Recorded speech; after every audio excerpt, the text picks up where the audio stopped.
Hyundai's new Aura, its compact sedan, is radically styled. And on the inside, it's loaded with features just like any other Hyundai. They've also given it a bit of excitement, a 1-litre turbo petrol that has 100 horsepower. And unlike the Dzire that doesn't come with a diesel after April, this one gets a Bharat Stage 6 diesel engine under the hood. How good is it? How exciting is it to drive? Let's take a look.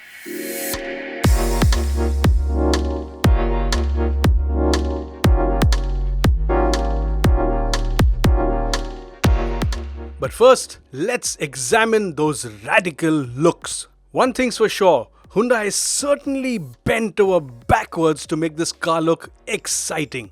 There are cuts, creases, folds, flicks all over the car. And in bits, it does look attractive. It gets a new chin, a new front bumper, the integration of the boot has been done neatly, and then there are even some interesting individual design elements. Problem is, it looks a bit overstyled. Many of the elements clash with each other, others like the tail lights look oversized, and then bits like the blackened C-pillars don't work well either. There's no getting away from it. The design lacks the sophistication of something like a Grand i10, i20 or even the Elantra. All superbly styled and attractive cars from Hyundai.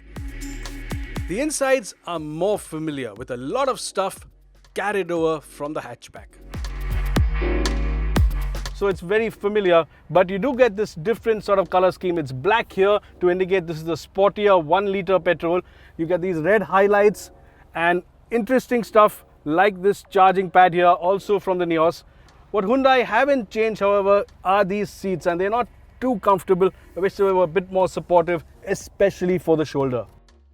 The instrumentation, also carried over from the Nios, is part digital with a digital speedo, analog tacho, and you also get an 8-inch touchscreen with both Android Auto and Apple CarPlay. And while the Turbo Petrol gets a black dash, the diesel uses a funky bronze tint, which again polarizes opinion. Either you love it or you don't. The Aura also has a larger wheelbase than the Accent. Now genuinely, there is a bit more space here, there's a bit more legroom, and what Hyundai have done is taken this backrest and pushed it slightly into the boot area. Headroom is also more than sufficient unless you are 6 feet tall, and you also get an aircon vent for the rear seats, which is now the norm. As always, Hyundai has loaded the Aura with features, and apart from the larger 8-inch touchscreen, you also get cruise control on some versions.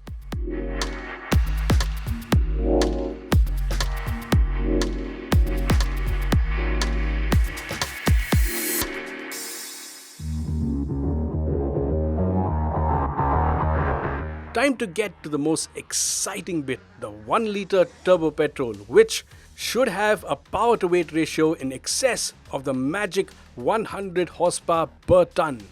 And let's not forget the 172 Nm of torque from just 1500 RPM.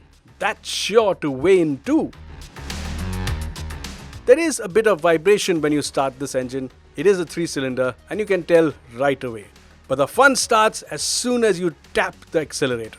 Now, we've driven this engine in the venue, the 1-litre turbo petrol, and because it has 100 horsepower and this is a pretty light car, when you put your foot down, this happens. It just takes off.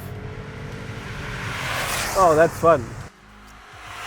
What's also nice is that there isn't too much turbo lag. Now I'm at around 1500 RPM in second, and when I put my foot down, yes, just a bit of it around 300 or 400 RPM, but by 2000, she's really moving. The best way to enjoy this engine, however, is to use the entire power band. And wind the engine all the way to the red line and shift up, and performance is pretty strong. This is a quick car. Rev it hard, however, and the 3-cylinder does get a bit noisy. You are having so much fun, however, you tend to ignore it. The Aura also rides quite nicely. Now the suspension is a bit stiffer, so you do feel some of the bumps coming through. Still, ride is pretty comfortable, and though road noise can get intrusive at times, on most surfaces it's pretty good. it's quite stable at speed too.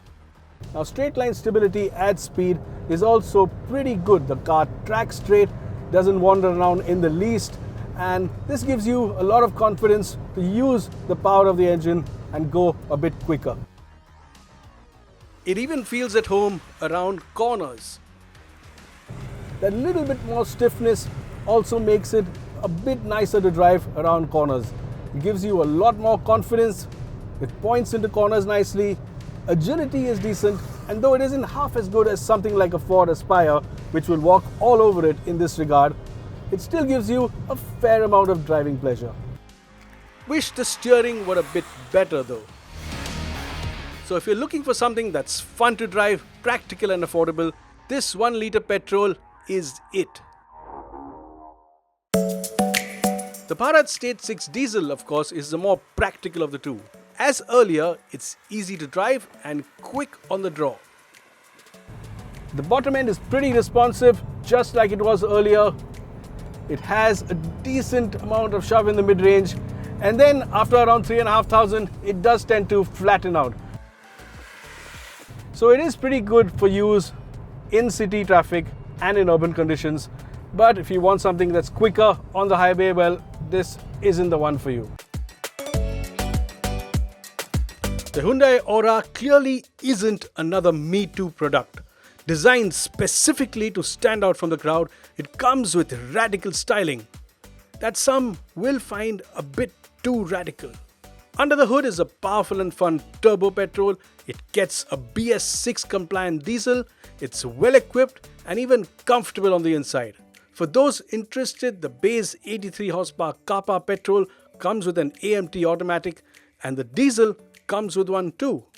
It's even priced competitively against cars like the Dzire, with prices starting at 5.8 lakhs and even the BS6 diesel only costing 20,000 more than the one on the Accent. Yes, the cabin is more compact than the competition. The Turbo Petrol is a bit more expensive at 8,55,000, and this version doesn't get an automatic. Still, the Aura offers so much more in other areas, it seems poised to take a much larger slice of the pie.